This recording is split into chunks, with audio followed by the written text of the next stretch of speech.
Bueno, esta es una presentación ante todo orientativa. O sea, esto es un resumen, básicamente. ¿Cómo es el mundo de la ciberseguridad? Bueno, pues antes pensaba que era un poco así. O sea, cuando yo comencé, yo llevo como desde los 13, 14 años trasteando con estas cositas. Y antes pensaba que era así. Pues era como en mi mente. Y me parece que la mente de todos los que empezaron, pues al principio era como muy estiloso, no sé qué, no sé cuánto. Y tiene como esta aura de misticismo. Después, según vas avanzando, es un poco más así.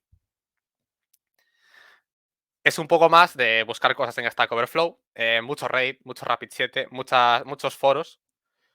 em, y básicamente buscar todo lo que no sabes que es todo realmente. Entonces, al principio se hace como darse contra un muro, básicamente. Si no sabes mucho, cada problema que tienes, pues te tumba a lo mejor durante una tarde y no sabes lo que está pasando y después vuelves a probar las cosas y es lo típico de ¿por qué funciona mi código? ¿Por qué funciona esto? Ah, ahora funciona. Y pues al principio puede ser un poquito desmoralizante. Entonces esta presentación es, como dije, algo orientativo y es muy resumido, pero por si queréis entrar en el mundo de la ciberseguridad, pues tenerlo un poquito más sencillo, ¿no? Así tener como un roadmap. Entonces, en general, hay dos caminos. Esto también va a ser, o sea, también quise meter como algo de terminología en lo que es la presentación. Y principalmente hay dos caminos en ciberseguridad. Uno que sería el Blue Team, que es el equipo de seguridad básicamente, y otro que sería el Red Team, que es el equipo ofensivo. Unos atacan y otros defienden, vamos. Es como el juego del gato y el ratón. Entonces, cada vez que alguien del equipo rojo desarrolla un nuevo exploit, pues los del equipo azul corren a arreglarlo. Y cada vez que los del equipo azul hacen un nuevo avance en seguridad, los del equipo rojo corren a romperlo. Vamos. Em, Juego y gato y ratón, básicamente. El Red Team es todo lo que es parte ofensiva y se basa sobre todo en vulnerabilidades que haya, vulnerabilidades que se prueban. No sé si habéis escuchado lo que salió de la nueva vulnerabilidad de Java, que afectaba, sobre todo, me pareció bastante gracioso esto, a servidores de Minecraft porque estaban basados en Java, que es el Log4j, que hace, pues, digamos, inyección de código remoto. Bueno, si no sabéis lo que es ese término, después también lo hablaremos. Pero básicamente el equipo rojo, como ejemplo, se encarga de coger esa vulnerabilidad y ponerla a prueba en todos los ámbitos en los que pueda darse. De hecho, lo del Log4j ya os comentaré después si tenéis curiosidad también podéis buscarlo, fue todo un revuelo, o sea, fue porque afecta a un montón de servicios. El looting, pues, es básicamente proteger las infraestructuras, proteger ordenadores, redes de los atacantes. Y esta distinción que es muy buena, atacantes, bots o script kiddies. ¿Por qué? Porque puede ser que hombre, puede ser que haya un atacante que sea un hacker súper preparado y que vaya a atacar directamente a la infraestructura. No suele ser el caso.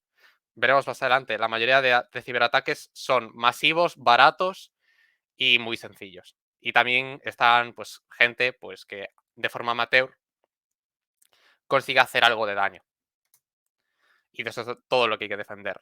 En general, sin embargo, es una cuestión de tonos de grises. O sea, en el mundo de la ciberseguridad se dice que hay tres tipos de hackers, más los script kiddies, que es la foto del pingüino, pues ilustra eso. Es básicamente el usuario medio aprendiendo Linux y haciendo pues algunas trastadas. Entonces serían los Black Hat Hacker, los Great Hat Hacker y los White Hat Hacker. O sea, sombrero negro, sombrero gris y sombrero blanco. Sombrero negro, pues son los malos. Un ejemplo que he puesto ahí es el Lazarus Group, que básicamente es el ejército de ciberguerra de Corea del Norte, que se dedican pues a hacer sus cosas, a disrumpir actividades en el resto del mundo, pero también se puede meter pues, a muchos otros grupos y a muchos otros colectivos en este saco. Después, los hackers de sombrero gris, pues sería básicamente Anonymous, por ejemplo, o varios activistas que no es que tengan una, digamos, intención malévola o de causar un especial daño, pero no hacen cosas buenas. O sea, tú puedes tener la intención de salvar el mundo, pero aún así, pues romper sistemas y, digamos, exponer información que puede llevar a la ruina de empresas o incluso de individuos en particular. Entonces, por eso están como en una línea gris, de ahí el nombre, ¿no? Y después los white hat o los, digamos, hackers éticos, que son los que tienen una intención buena, o sea, que no atacan sistemas o los atacan simplemente para ver las vulnerabilidades que pueden tener, previo consenso con la empresa, con el individuo, y después solventan dichas vulnerabilidades. De hecho, este es uno de los trabajos de hacker ético, que sería el pentester, que sería un test de penetración, que bueno, ya hablaremos más adelante de ello.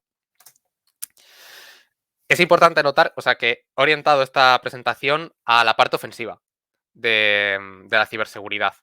Sí que es cierto que si os interesa la parte defensiva, también es importante saber cómo se ataca. Por lo tanto, también es bueno pues saber, digamos, cómo lo haría alguien del Red Team para tú estando en el Blue Team defenderte.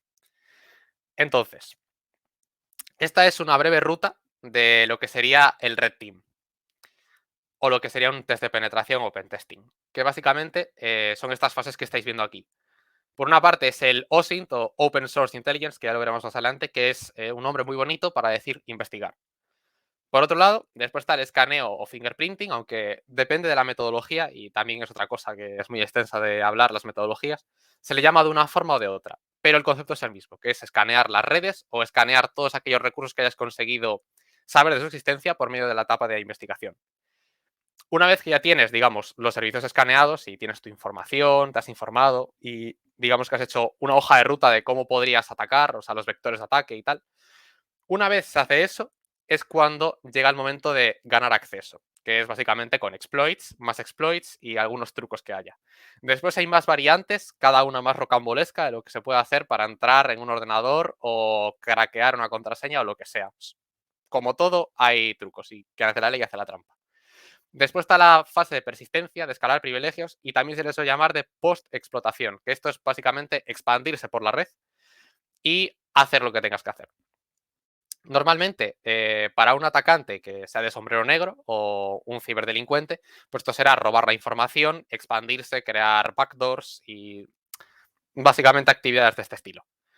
Para otro, pues sería, por ejemplo, un white hat hacker, sería reportar estas vulnerabilidades o crear, digamos, un documento estandarizado con todos los que ha hallado, con todas las formas que habría de solventar estas vulnerabilidades. Porque esto es muy, muy importante resaltarlo. Los white hat hackers suelen estar contratados, aunque sean como freelancers, por una compañía. Entonces, estos informes son, lo que son el producto de todas sus actividades. Y después está la última fase, que es la de esfumarse. Que, bueno, como su propio nombre indica, pues es básicamente borrar todos los restos que puedas haber dejado y esfumarte sin hacer ruido. Entonces, vamos a ir etapa por etapa. Las he intentado resumir lo máximo posible. Pero bueno, que si después tenéis dudas en alguna parte en particular, bueno, pues saltamos de nuevo a alguna de estas partes y la vemos en algo más de profundidad. Bueno, la etapa de OSINT o Open Source Intelligence o inteligencia de las fuentes abiertas es básicamente buscar información en Internet. Es eso. ¿Qué pasa? Que hay que saber dónde buscar. De eso es lo que se trata esta etapa. Entonces hay un montón de recursos y en mi experiencia personal, estos que os he puesto aquí y algunos más son los que yo he utilizado y son bastante interesantes incluso para, simplemente por curiosidad, meteros y ver qué podéis extraer de información. Uno sería DNS Dumpster, que es una página que es completamente abierta, aunque también hay una suscripción de pago, me parece recordar. Pero vamos, que eso no lo utilizas al principio cuando estás aprendiendo, ni después, ni nada. El DNS Dumpster básicamente es una página, lo que hace pues es múltiples queries de domain name server, o sea, de estos protocolos de internet, y extrae información. O sea, no solamente del DNS, también te da como un poco de información extra. Pero es bastante interesante porque te da información de registros oficiales y cuasi oficiales, por así decirlo. Y de esta forma pues puedes ir encontrando los vectores de ataque. Una cosa, de momento, bien todo el mundo, o sea, no. De momento está siendo legible todo y entendible, ¿no? Todo bien. Vale, perfecto. Otro recurso sería Hurricane Electric, que es una compañía que pues, maneja IPs, nombres de dominio y todo esto. Básicamente registro. Y en ella puedes encontrar información sobre IPs, rangos de IPs, etc. Y después el RIPE, que es el equivalente europeo de la ICANN. O sea, si estuviéramos buscando algo en América, se tendría que ir a la ICANN, que la ICANN y el RIPE y, bueno, los otros registros equivalentes para las otras regiones se encargan de todo lo que es el registro de páginas web con sus subdominios, dominios, rangos de IPs. Y una cosa que hay que recalcar es que todo esto es completamente legal. O sea, toda esta información, si la consigues y todo lo que se puede conseguir con ella, es completamente legal.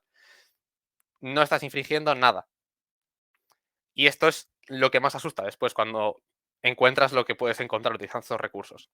Por ejemplo, una de las cosas que se podría encontrar trasteando con estos 3 recursos que os acabo de nombrar serían teléfonos, números de teléfono del administrador de la red, emails, cuentas incluso asociadas que pueda haber de, pues, este no es el administrador, pero digamos que esta persona es la que ayuda al administrador y esta es la que se ha dejado a cargo de, y eso que es, digamos, información de la que vas tirando el hilo, poquito a poco.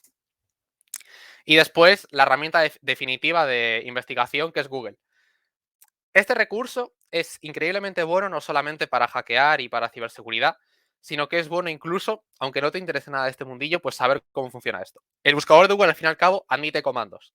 Si no lo sabíais, estos comandos se llaman los Google Dorks o las Dorks para abreviar, y entonces hay incluso una página que se encarga de recopilar todos estos comandos y todas las combinaciones ganadoras, digamos, que puedes poner en el buscador de Google para encontrar información sensible. Hay cientos y cientos de recursos en Internet de cómo aplicar estos comandos. Bing, por ejemplo, también tiene comandos de este estilo. ¿Qué pasa? Nadie suele querer utilizar Bing, aunque te puede dar resultados a mayores, digamos. La mayoría de las veces con buscar en Google suele ser suficiente, pues por la potencia que tiene y porque, vamos, en comparación con los otros buscadores, no los hace ni sombra. Ahora sí que es cierto de que Google tiene una función de búsqueda avanzada que tiene interfaz gráfica.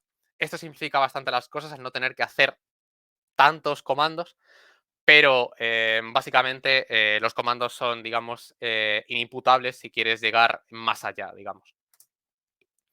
Y después otros 2 recursos que son increíbles, no sé si los habéis utilizado alguna vez. Uno es Maltego, que necesitas registrarte para utilizar este recurso y por eso si quieres hacer, digamos, algo ilícito, pues no es muy inteligente utilizarlo. Maltego básicamente es un recurso que escanea dominios, subdominios, IPs, todo, absolutamente todo, servidores de correo, todo lo que os podáis imaginar y te lo dispone todo gráficamente, o sea, con grafos, puedes expandir por donde quieras, haciendo transformadas. Es una gozada. Coges toda la información que quieres y más. Claro que, para mi gusto, creo que simplifica mucho esta etapa y podrías aprender más, digamos, restringiéndote el uso de Maltego. Pero sí que es cierto que para una prueba de concepto puede estar bastante bien. Después está Shodan. Shodan es un buscador, como si fuera Google, y lo que busca realmente son direcciones IP. Entonces, con Shodan puedes entrar en, digamos, cualquier IP que esté pública, abierta a Internet, entrar en ella y trastear. O sea, puedes entrar en todo lo que os imaginéis. O sea, hay cámaras de seguridad abiertas incluso no solamente de tráfico, de así. O sea, hay cámaras abiertas de casas, incluso de las cámaras estas para los bebés. También, que algunas están abiertas a Internet. En general, todo lo que esté relacionado con el IoT, o sea, el Internet de las cosas, que esté abierto a Internet, puede ser accesible por Shodan si no se toman las precauciones necesarias. Y esto pues representa una vulnerabilidad clara, porque da una información terrible, digamos. Y después las redes sociales. He tachado Google Plus porque me hacía gracia que siguieran poniendo Google Plus como una red social. Pero vamos, esto lo comento por eso, simplemente porque me hace gracia. Pero el resto de las redes sociales son recursos increíbles para buscar información. No solamente por lo que se ve en las fotos, sino por los datos que tienen las fotos. Que esto es una cosa que decidieron al final no incluir en la presentación, pero que después expandiremos si os interesa, que son los metadatos. Que tienen información, digamos, de todo lo que te puedas imaginar de una imagen, siempre que pues la haya tomado un dispositivo que los tenga activados, que suele ser la regla. O que no les hayan quitado, obviamente. Después, The Wayback Machine es un recurso también que es increíble y que suele borrar la cabeza a todo el mundo que tiene un negocio, que tiene una página web y que hace alguna página de prueba y dice, bueno, esto simplemente es de prueba. Ahora por la mañana vamos a actualizarlo y lo voy a hacer bien. Bueno, pues esa, digamos, versión que has hecho de prueba está guardada en The Wayback Machine, que es un archivo de internet que recoge todas las páginas web que existen y las versiones que han tenido desde su comienzo. Esto es muy interesante porque imaginaos que por algún motivo pues estáis haciendo un test de penetración a una empresa o a una institución y la página web que tienen pues ahora mismo es muy robusta. Seguramente, y cuan más antigua sea dicha institución o empresa, más probable, seguramente esa web no ha sido siempre tan robusta. Y si retrocedéis en el tiempo, digamos, con The Wayback Machine, a las actualizaciones que pudo tener, y esto está todo, digamos, está súper bien organizado. O sea, se puede acceder a, o sea, por meses, incluso por días y horas, dependiendo de cuánta información tenga de Wayback Machine, por supuesto. Y accediendo a esa información, pues puedes encontrar incluso vulnerabilidades, información sensible que hayan dejado temporalmente, entre comillas, y mucho más que no os podéis imaginar. O sea, se pueden encontrar bastantes cosas aquí. La cosa es que sí que es cierto que hay una forma de quitar esta información tanto de Wayback Machine como de los otros recursos que os he dicho antes, que es pagando. Lo cual no se suele hacer y por eso son recursos tan efectivos. También esta es una presentación un poco de trasfondo. O sea, todo esto es básicamente texto y estos son links y cosas que, bueno, pues he decidido poner porque me parecen interesantes. Y sobre todo de canales de YouTube, puesto que me parece a mí lo más ameno. Y, o sea, hay otros canales, por supuesto, hay cientos y cientos. Pero cada uno, digamos que es, para mi gusto, por lo menos, se especializa o es bueno especialmente en una cosa. Yo recomiendo, sobre todo, Nullbyte o Computerphile, porque explican cosas de este estilo más en profundidad y Computerphile, pues es una gozada. Explican determinadas cosas muy en profundidad, o sea, no tanto al nivel que nos interesaría, puede ser, pero te da un trasfondo que al fin y al cabo es necesario si quieres, digamos, progresar. Otros recursos que yo recomiendo pues son Over the Wire, TryHackMe y Hack the Box. Over the Wire, sobre todo, al principio, para aprender un poco cómo va el mundo de los CTFs, que después hablaremos de lo que son, y de cómo utilizar Linux, digamos, de forma creativa, o pensar fuera de la caja, o pensar lateralmente, como digáis. Es bastante interesante y el hecho de que esté gamificado, aunque Hack the Box y TryHackMe también siguen este paradigma, este hecho de que esté gamificado, pues ameniza bastante la experiencia. En cuanto a Hack the Box y TryHackMe, bueno, pues hemos hablado ya por el grupo de ciberseguridad de esto. Y es básicamente, bueno, TryHackMe se especializa en llevarte de la mano y Hack the Box se especializa en tirarte al océano para que aprendas a nadar. Para Hack the Box, para mi gusto, hace falta una base mucho más sólida de conocimientos y TryHackMe, pues no hace falta esto, pero la puedes adquirir rápidamente si te apuntas. Ambas necesitan suscripciones de pago para aprovecharse, digamos, en todo su potencial, pero aún así, aunque sea una cuenta, digamos, gratuita, pues te puede dar un montón de conocimiento. Y después otras bases que están para, bueno, antes de seguir, que esto es todo opcional realmente, porque puedes entrar sin saber nada, como hice yo, y pegarte contra el muro al intentar avanzar e ir aprendiendo a trompicones. Básicamente sería un poquito de Linux, o sea, de moverse en los directorios unzip y zip, tar y untar y cosas de estas. Y, bueno, comandos un poco básicos y después ya el resto viene rodado. Y después lenguajes de programación. Yo diría que lo más importante es Python, porque Python es mucho más sencillo que C, Java y todos estos, y te permite hacer cosas, digamos, más rápido. Aunque para actividades más intensivas es más lento. Y después, por orden de importancia, son los que os he puesto ahí. O sea, C, Java, JavaScript, HTML, PHP y ensamblador. Aunque después, cuando lleguemos a la parte en la que hablo de ingeniería social, os daré una vuelta sobre el HTML y el PHP, porque hay una pequeñita excepción. Después, sobre todo networking, o sea, lo básico de cómo funcionan las IPs y los protocolos. No hace falta ser un experto, porque después la gracia es, según vayas tú haciendo, pues ir aprendiendo, ¿no? Sí que he puesto debajo la web del profesor Messer, que tiene el curso este del CompTIA A+, que es un curso pues interesante para aprender cómo funcionan los ordenadores o a las IPs y a lo mejor muchas de las cosas que vais allí a aprender ya las sabéis, pero hay algunas cosas que os pueden sorprender quizá y a lo mejor por revisárselo por encima pues puedes decir, mira, pues esto no lo sabía. Después, para las siguientes fases sí que es casi mandatorio tener una distribución dedicada a la ciberseguridad. Mi preferencia es Kali. Parrot no la he utilizado. Pero también es que me gusta más el comando o sea, el gestor de paquetes de Debian. Entonces, pues bueno. También es un poquito de preferencia personal. Kali es muy cómoda para trabajar, o sea, tienes un montón de recursos, un montón de herramientas prediseñadas y, digamos, prefabricadas. Simplemente sigue el paradigma del plug and play. Tú lo conectas y haces tus cosas. Para aprender, pues es lo mejor, obviamente. Después, sí que es cierto de que hay como un cierto elitismo en cuanto al mundo de los sistemas operativos de Linux para la ciberseguridad. Aunque si realmente sabes, incluso con la herramienta definitiva, que es el bloc de notas, se puede hacer todo.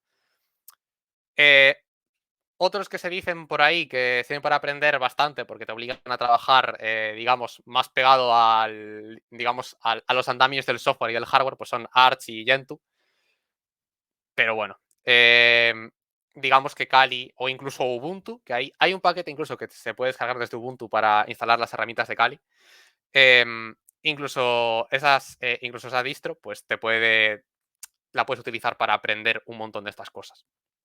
O sea que al final no es determinante, pero sí que digamos que es un gran ahorro de tiempo utilizar algunas que ya estén prediseñadas para eso, como Parrot o Kali. Después, etapa de fingerprinting. Esto es útil incluso para saber, por ejemplo, si te están robando la Wi-Fi o si te metes en otra red, pues saber lo que está fluyendo por esa red. Digamos que esto ya entra un poquito más en el terreno de lo que es únicamente útil para pues, o ingenieros de red o gente dedicada a la ciberseguridad, pero aún así pues, puede tener algo de utilidad si al final pues, no te acaba de convencer entrar en este mundillo. Una de las herramientas que más se usan aquí es tu mejor amigo después de Google, así lo pongo, que es Nmap. Nmap, hay gente que dice en foros y así que es muy lento y proponen alternativas. Es cierto, es extremadamente lento y algunas de sus opciones, digamos que ya hacen un poquito de aguas. Pero aún así, sigue siendo la opción más sólida, diría yo. Y ahí os pongo, digamos que es el comando básico, que es nmap con la IP o el rango de IPs y después las opciones que queráis.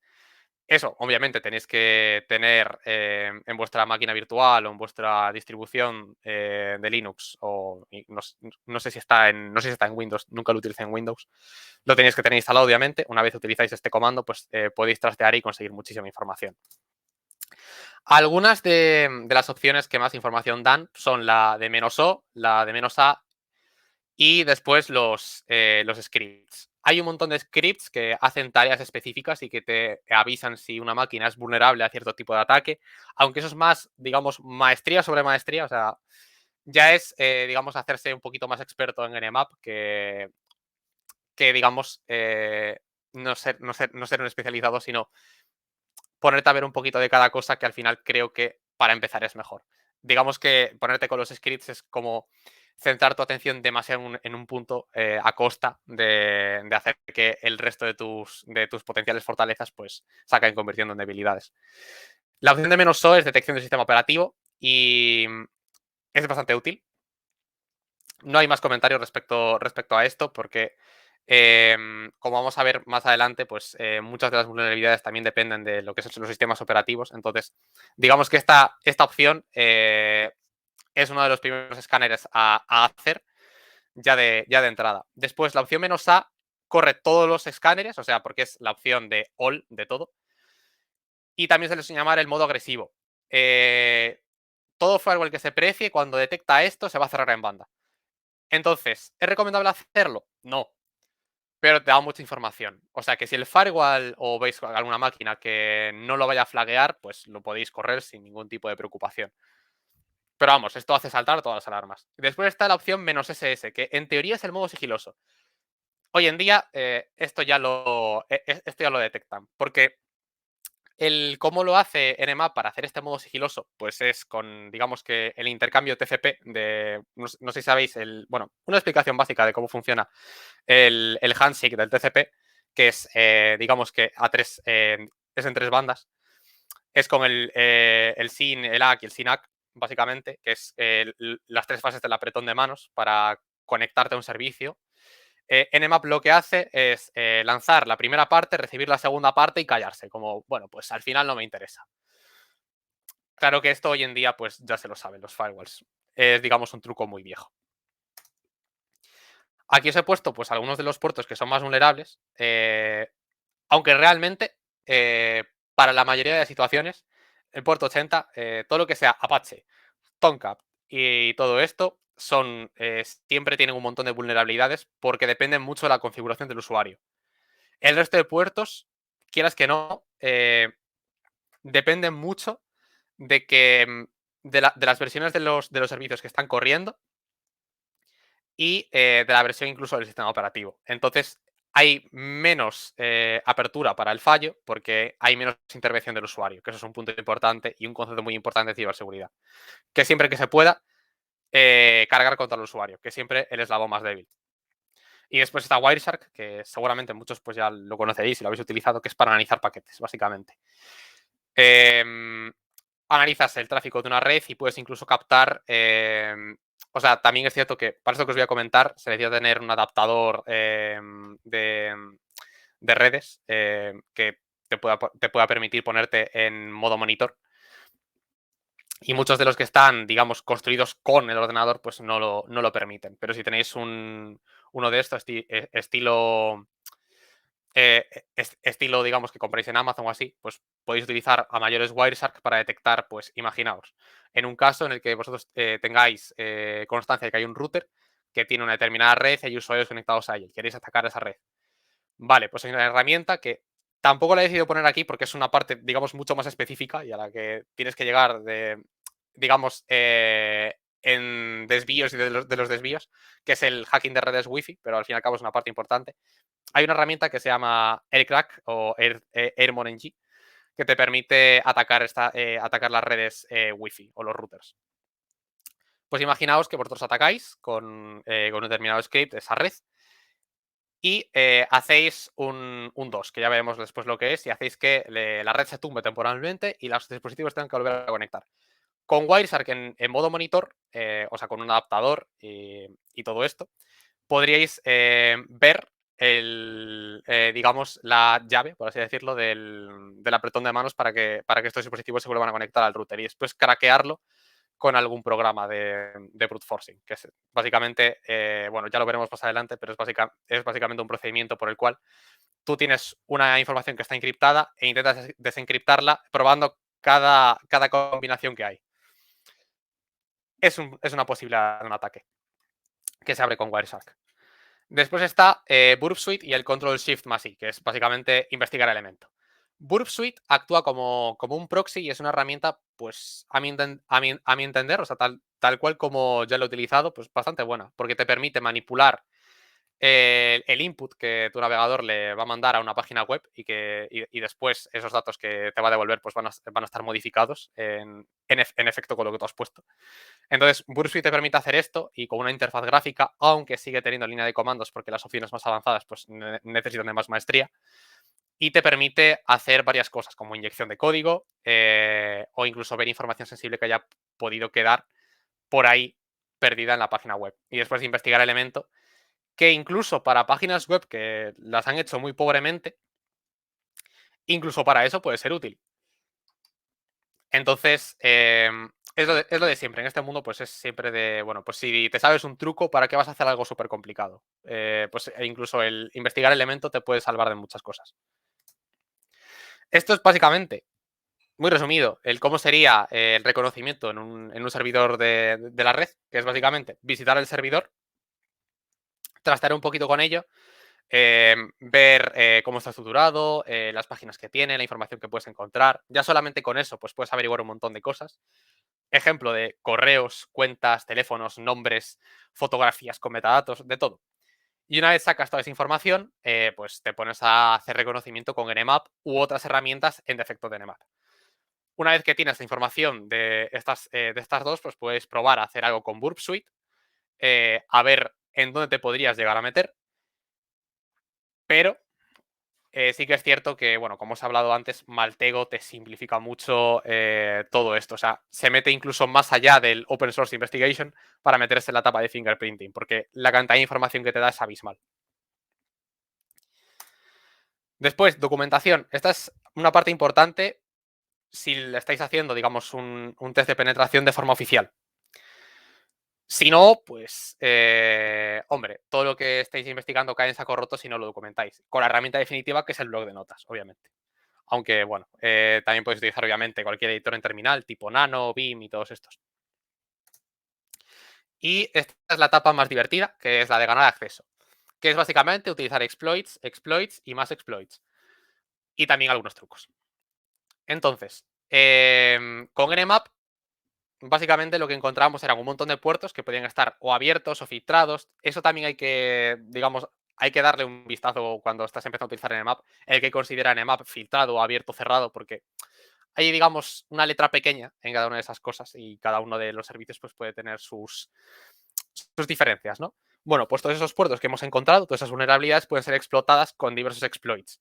Esos exploits normalmente están documentados y no sé si lo habéis visto, pero cuando sale una vulnerabilidad del estilo de Log4j que os comenté al principio, de Java, se documenta en páginas oficiales y también, obviamente, en todos los otros foros que haya. Y tienen un nombre de vulnerabilidad, un ID de vulnerabilidad, que es el CVE- y el ID de la vulnerabilidad. Entonces, normalmente el camino que suele recorrer cuando encontráis un servicio es, vale, voy a Google, utilizo los Google Docs para ver qué vulnerabilidades puede tener este servicio, veo si hay alguna vulnerabilidad y si hay alguna vulnerabilidad, pues me quedo con el código de esta vulnerabilidad, descargo el exploit si no lo tengo y lo pongo en práctica.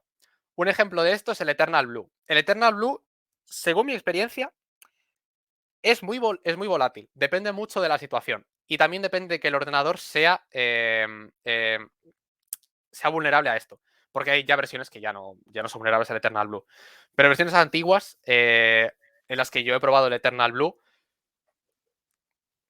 40% crashea el ordenador, cosa que sigue siendo una vulnerabilidad y en caso de que estéis haciendo un reporte oficial, pues es algo que tenéis que documentar. Pero si no, digamos que es un poco molesto porque alerta de tu presencia al usuario, pero un 60% te da el control absoluto del ordenador. O sea, puedes hacer de todo lo que tú quieras. Grabar la cámara, el micrófono, el teclado, lo que tú quieras. Control absoluto. Y hay un montón de exploits de este estilo. O sea que hay exploits que son incluso mejores. O sea que no tienen ese ratio de 40-60, sino que a lo mejor tienen un ratio del 100% de control absoluto del ordenador. Que esto ya veremos que después, digamos que lo de control absoluto es más algo potencial, que después nos tenemos que trabajar una vez hayamos conseguido acceso al ordenador. Pero bueno, parte por parte. Después está lo que ya os comenté antes, que es el brute forcing, y hay un montón de herramientas que hacen esto, que es, como ya os dije antes, tenéis una contraseña una contraseña o una llave de algún tipo de servicio que está encriptada, y vosotros probáis cada combinación hasta que deis con la ganadora. Este es un proceso extremadamente lento. Sobre todo, es más lento cuanta menos RAM o menos memoria tengas. Entonces, si tienes una máquina virtual de, digamos, 4 gigas de Kali, por ejemplo, pues un ataque de este estilo pues te puede llevar, o sea, si es una contraseña complicada, unas cuantas horas, en las cuales pues tú vas a tener que dejar el ordenador trabajando e irte a hacer otra cosa. ¿Qué pasa? Para pruebas de concepto y así, lo que se suele utilizar son ataques de diccionario reducido. Para empezar, ¿qué es un ataque con diccionario? Pues digamos que en vez de tener la llave tú, pues tienes el acceso, digamos, a una página en la que está un usuario y una contraseña. O incluso un dispositivo al que tengáis acceso, que os conectéis a ese dispositivo, pues vía física o wireless. Y ese dispositivo tiene una forma de acceder a uno de sus servicios, a un puerto o lo que sea, mediante usuario y contraseña. Bueno, pues los ataques con diccionario son ataques que se basan en, tú tienes un documento que tiene un montón de nombres de usuarios y un montón de contraseñas. Y pruebas todas las combinaciones que haya. A nada que sepáis algoritmias, sabéis que esto es un ataque que es, o sea, es súper burdo y la eficiencia de esto, vamos, no se debería ni llamar ni eficiencia, pero la cosa es que funciona. ¿Por qué? Porque la mayoría de estos diccionarios que se pueden descargar, e incluso los hay especializados para cada idioma de cada uno de cada uno de los dispositivos y tal, estos diccionarios están especializados con usuarios y contraseñas que de verdad han sido utilizados por usuarios. O sea, no son, digamos, guesses a lo loco, sino que son usuarios y contraseñas que se han sacado de bases de datos filtradas, que se han registrado en esos diccionarios y que se emplean para hacer test de penetración, incluso actividades maliciosas. Este estilo de actividades, o sea, digamos, el brute forcing, suele hacer saltar bastante las alarmas. Por esto hay que normalmente poner, digamos, un tiempo de espera antes de la siguiente prueba. En un ejemplo muy tonto, pues os puedo poner, imaginad que, no sé si habéis visto, habéis intentado alguna vez coger el iPhone de un amigo o vuestro propio iPhone y poner contraseñas a ver si lo hacéis a fuerza bruta. Si lo hacéis en intervalos demasiado breves, el iPhone se va a bloquear. Pues esto pasa muchas veces con otros de los servicios que hay por internet. Al fin y al cabo, pues el estar probando contraseñas a lo loco, pues hace que muchos servidores o firewalls pues, detecten esta actividad y la intenten detener.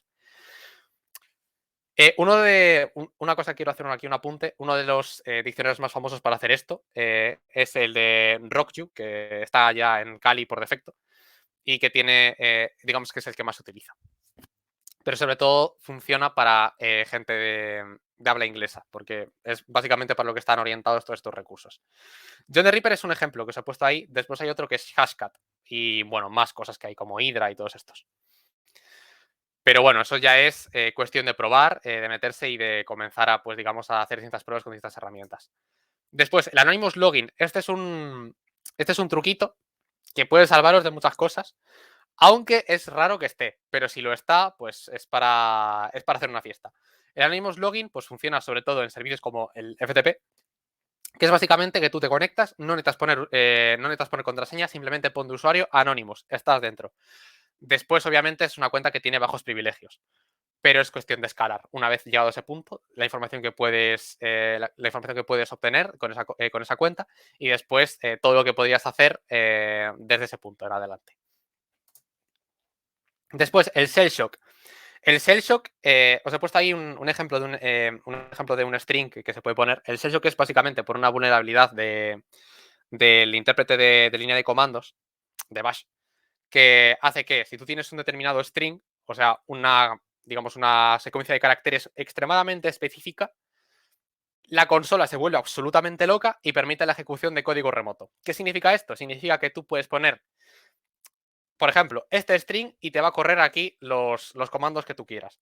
En particular es esta combinación. Tal como veis aquí, lo que sería igual, los paréntesis, las llaves, o sea, esto sería simplemente un comando, pero aquí se puede sustituir por el comando que queráis.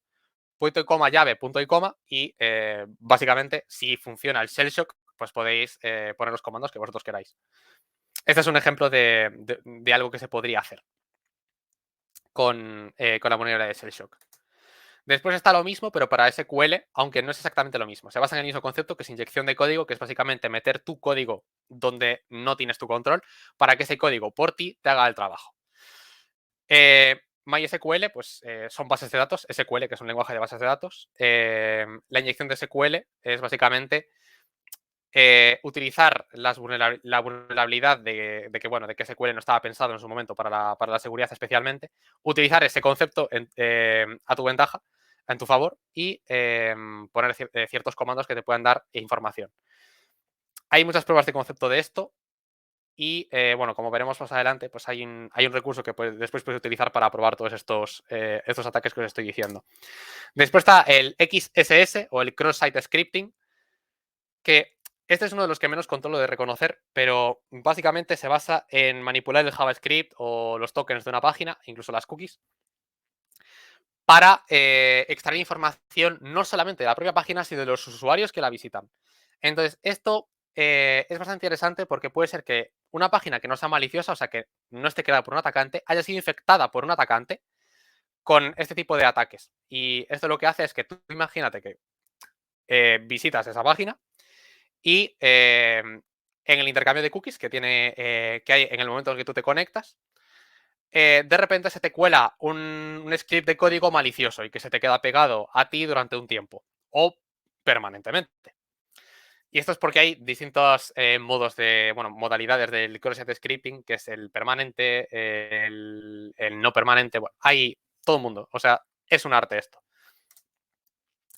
Después, este es uno de los recursos con los que podéis practicar, que también lo pusimos por el grupo de ciberseguridad, que es Metasploitable. Metasploitable es una máquina virtual que está preparada con un montón de vulnerabilidades para practicar, bueno, con todos los exploits que os podéis imaginar, excepto los de Windows, obviamente, porque Metasploitable no corre Windows. Sobre todo un recurso que es DAM Vulnerable Web, que os puede servir para aprender a hacer pues, SQL injection, cross-site scripting y incluso shell shock, en varios modos de dificultad incluso. Y después está el phishing, que funciona, no diría yo en el 100% de los casos, pero en el 80% bastante a gusto. El phishing es básicamente con el pretexto adecuado, con los conocimientos adecuados de cómo suele mandar una compañía o una institución sus notificaciones. Con toda esa información puedes engañar al usuario para que te dé sus claves, sus contraseñas y tener acceso a sus cuentas. Y de ahí expandirte por la red. Lo que se suele hacer es básicamente pues, enviar un correo. Bueno, pues como os he puesto aquí un ejemplo, ¿no? Descargar la aplicación o todos estos pues suele llevar pues, a un troyano y si no, pues suele ser cambia tu contraseña aquí, tu cuenta ha sido comprometida, pinchas y te lleva a una página maliciosa. Y esa página maliciosa pues no es la página real, obviamente, sino que te va a robar tus datos. Y esto pues cae bastante gente. Mucha gente. O sea, gente que sepa un poquito de informática ya puede estar algo más alerta, pero si ya vas con prisas, normalmente sueles caer. Después está la clásica del troyano, que es básicamente el falso PDF o incluso un ejecutable, o sea, simplemente que digas tú, sí, con este ejecutable te instalas tú este programa que tanto te gusta. No es el ejecutable ese y está corriendo un malware en tu dispositivo. Depende de cómo sea el malware que haya por detrás, el Windows Defender o el Kaspersky o el Bitdefender lo pueden detectar o no. Ahí ya depende. Si es un malware que está hecho exclusivamente para, o sea, por un individuo, o sea, que no está prefabricado, digamos, con herramientas que veremos, que veremos que, por ejemplo, el MSF Venom, si no está o sea, prefabricado, pues básicamente es indetectable. Y esa es la triste realidad. Si alguien sabe hacer un malware bien hecho, hay muy pocas probabilidades de que un antivirus o un firewall lo detecte. O sea, muy pocas probabilidades. Digo firewall porque muchas veces lo que se suele meter es lo que se llama un reverse TCP, que es que tú metes un programa que lo que hace es conectarse a tu dispositivo de vuelta. Un firewall puede detectar esa conexión y eliminarla, lo cual no suele pasar, porque los firewalls no suelen bloquear el tráfico que está saliendo de un ordenador. Pero puede pasar. Y después está la etapa de expansión, que esta es la que también os puse, que se puede llamar post-explotación y bueno, recibe un montón de nombres. La de expansión, bueno, ese mapa que os lo he puesto para ilustrar el concepto de expansión. Realmente no es una botnet, que se sepa, porque es la expansión del virus de WannaCry, pero os lo he puesto para ilustrar el concepto. Después, otra de las cosas que se hace en esta etapa es expandirse por la red y generar persistencia.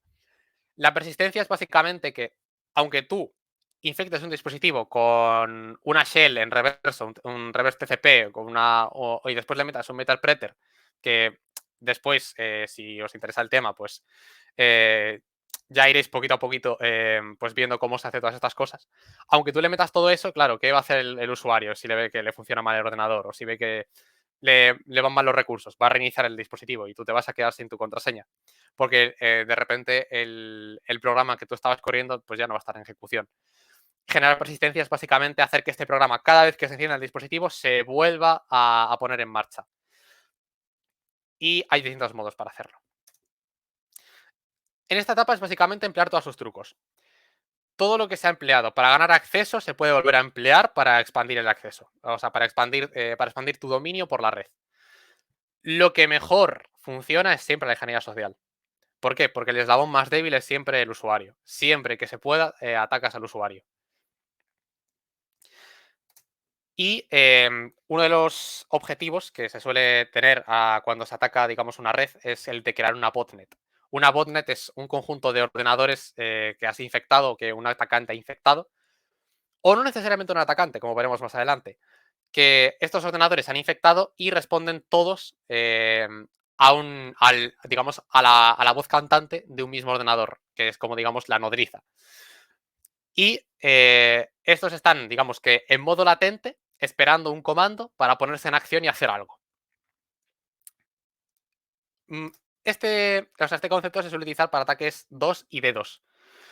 Un 2, que no es lo mismo que un D2, un 2 es un denial of service, se basa en hacer caer un servicio. Antes os puse el ejemplo de iCrackNG para hacer caer un router. Pues eso sería un 2, pero no sería un D2. Un D2, que es un distributed denial of service, en lo que se basa es en, con muchos dispositivos, generalmente una botnet, que se suele utilizar con Ufonet, que es otra herramienta automática.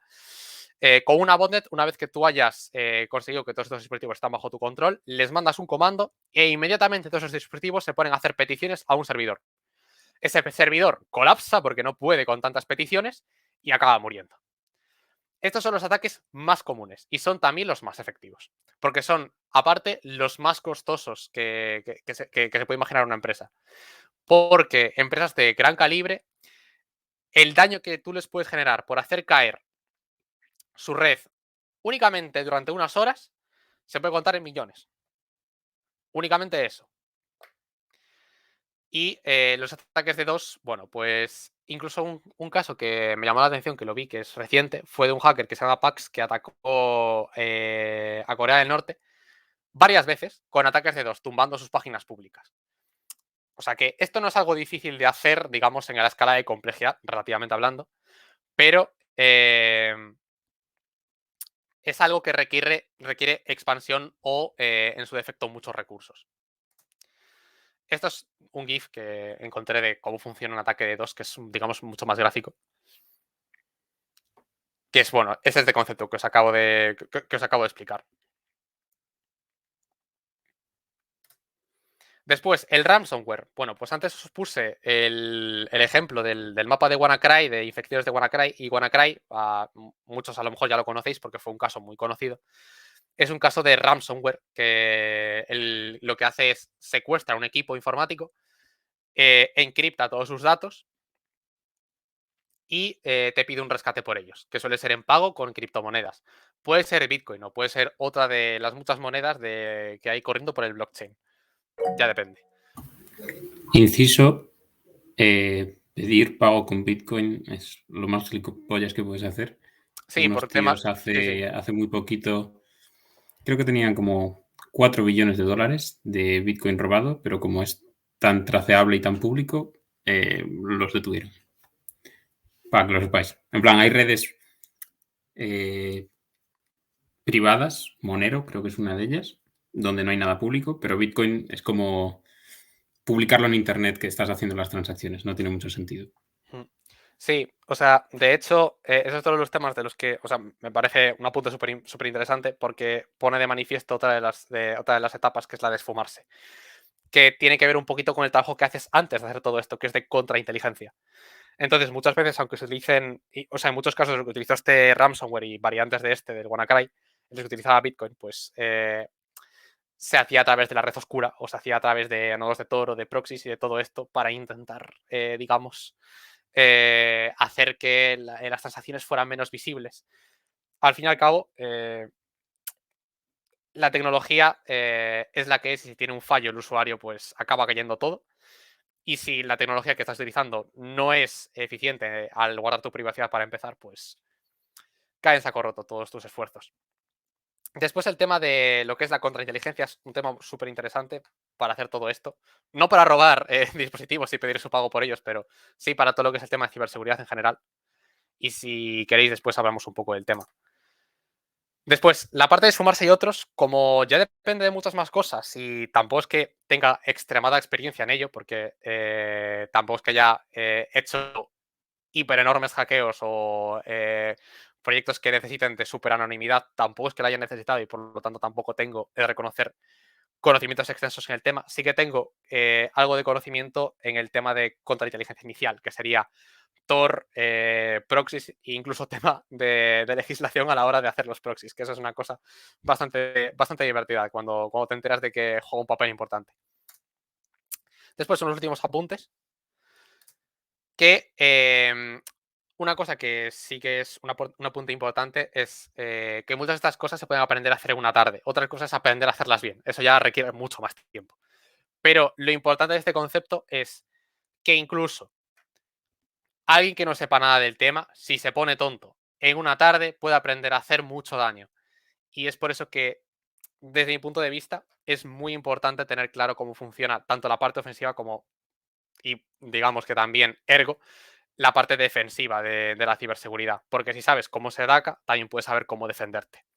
Y sabes cómo se rompen las cosas, pues puedes evitar que se rompan. Y al fin y al cabo, la mayoría de ataques, como vamos a ver, pues se hacen, como vamos a ver ahora, se hacen de forma automática.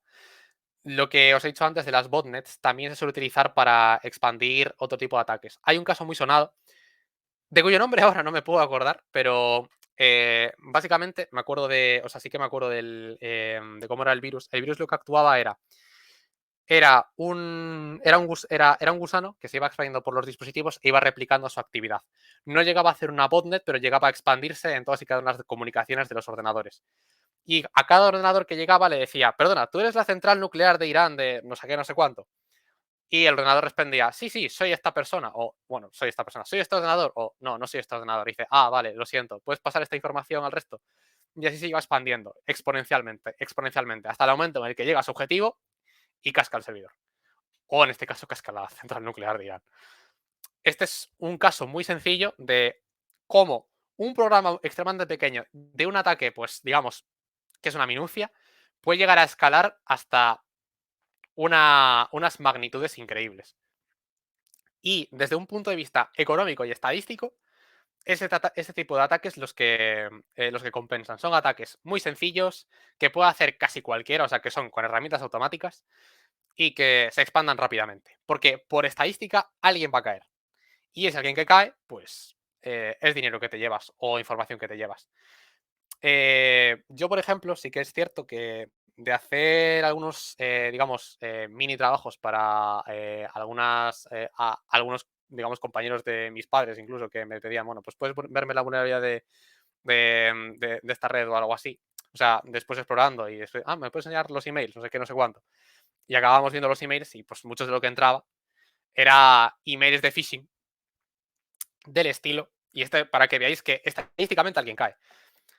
Era un email extra largo detallando, buah, pues mira, te acabo de hackear, he utilizado un troyano de no sé qué, no sé cuánto, utilizando esta tecnología. Una flipada.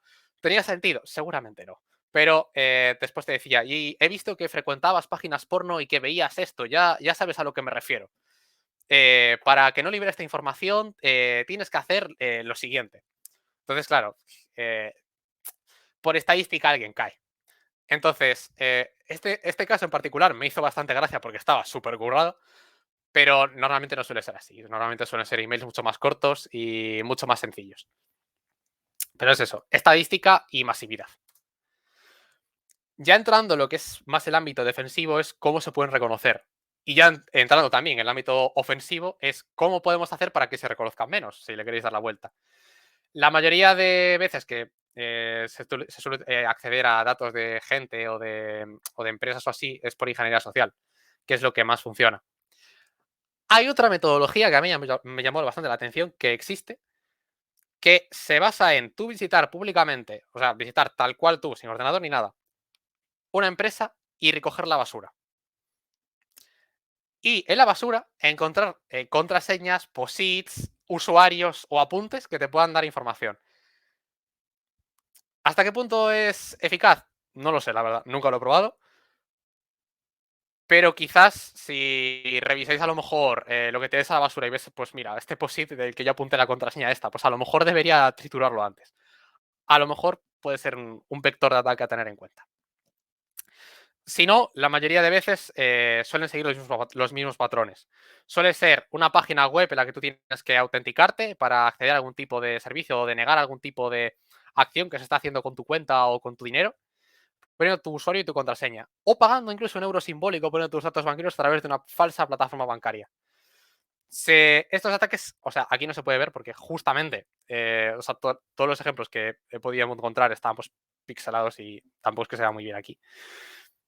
Pero normalmente lo que se suele hacer es poner un dominio que se parece mucho, muchísimo al nombre real y cuando el usuario pase la vista por encima, la pase rápido y diga, ah, sí, Facebook, y siga adelante. Clonar páginas no es tan difícil.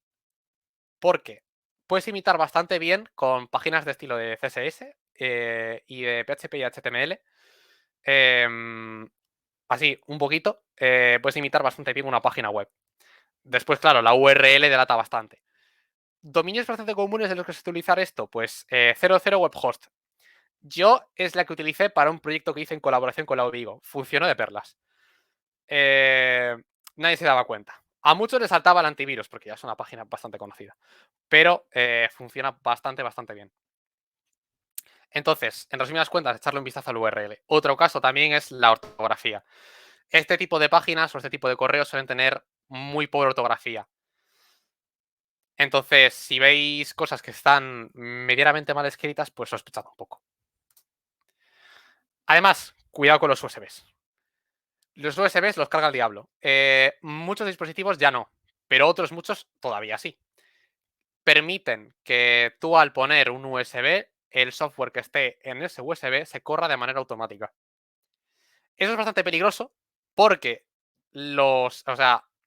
versiones de Windows Defender antiguas o versiones del sistema operativo antiguas, o sea, ordenadores que no se han actualizado, básicamente, le metes un USB que tenga algún tipo de programa, ya está. No hay detección que valga. No lo detecta porque piensa que es el usuario que lo ha metido de verdad. Una cosa que es lo que suele funcionar bastante también es dejar perdido un USB por ahí y esperar a que un usuario pues, lo coja y lo meta en su ordenador personal. Eso es un ataque que existe. Es relativamente caro de hacer porque necesitas varios USBs para ir desperdigando por ahí, que por curiosidad alguien lo meta. Pero puede funcionar bastante bien, sobre todo pues, si tienes ahí un ejecutable que digas tú, imaginad, yo qué sé, el Word gratis. Y tú pinchas para instalarte el Word gratis y pues sorpresa, pues es un troyano.